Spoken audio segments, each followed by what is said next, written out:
નમસ્તે મિત્રો, ધર્મ મનીષ પંડ્યા ઓફિશિયલ ચેનલ પર હું મનીષ પંડ્યા આપ સૌનું સ્વાગત કરું છું।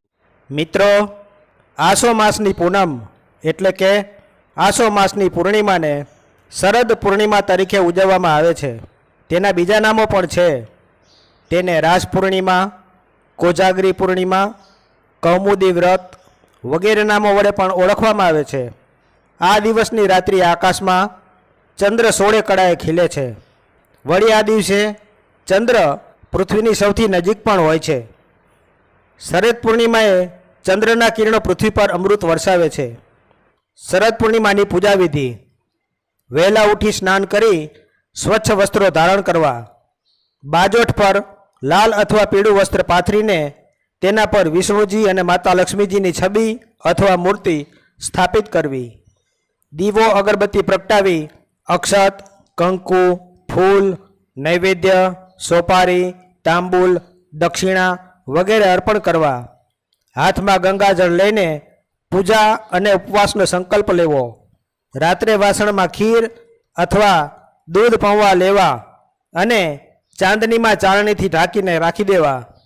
બીજા દિવસે સવારે સ્નાન કરીને લક્ષ્મી માતાને ખીર ચડાવો, પછી પરિવારના સભ્યોને ખીર પ્રસાદ રૂપે વહેંચો અને આપ પોતે પણ પ્રસાદ લો।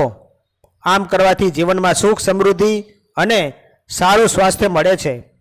કોઈ પણ નવા કાર્યની શરૂઆત શરદ પૂર્ણિમાએ કરવી શુભ માનવામાં આવે છે। ખીર કે દૂધ પૌવાનું મહત્વ: શરદ પૂર્ણિમાની રાત્રે પૃથ્વીની નજીક આવેલા ચંદ્રના કિરણો અમૃત વર્ષા કરે છે। એમાં અનેક ઔષધીય ગુણો હોય છે।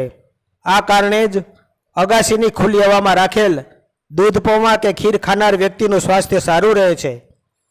શરદ પૂનમનું વ્રત રાખનારને તમામ પરેશાનીઓમાંથી મુક્તિ મળે છે।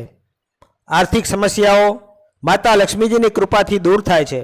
શરદ પૂનમ એ 12 પૂર્ણિમાઓમાંની એવી પૂર્ણિમા છે જે તન, મન અને ધન તમામ રીતે શ્રેષ્ઠતાદાયક છે।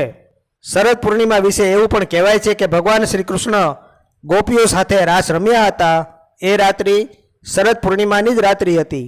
આજે પણ ગામડાઓ હોય કે શહેર, શરદ પૂર્ણિમાની રાત્રિએ રાસ ગરબા રમવામાં આવે છે।